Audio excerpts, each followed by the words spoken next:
Dengan tambahan 3 terduga teroris yang ditangkap Densus 88 anti teror, kini jumlah terduga teroris yang ditangkap di Makassar mencapai 16 orang. Dari total itu, 6 diantaranya diketahui merupakan perempuan.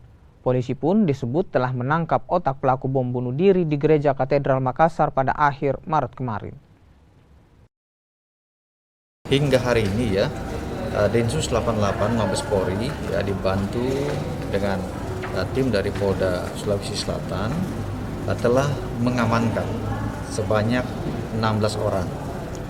Ya, 16 orang dari beberapa lokasi yang ada di Kota Makassar dan sekitarnya. 16 ini terdiri daripada 5 ada wanita, sisanya adalah laki-laki. Dan mereka memiliki keterkaitan ya, kemudian juga hubungan, kemudian juga peranan dalam rangka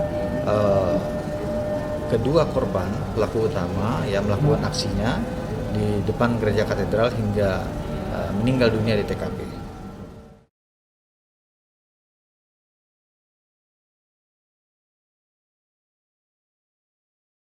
Halo, saya Mercy Tirayo, presenter program Update Corona. Perbarui terus informasi Anda dengan berita-berita independen dan terpercaya di YouTube channel Kompas TV. Jangan lupa untuk subscribe, like, dan komen, serta aktifkan tanda lonceng untuk mendapatkan notifikasi berita-berita terkini.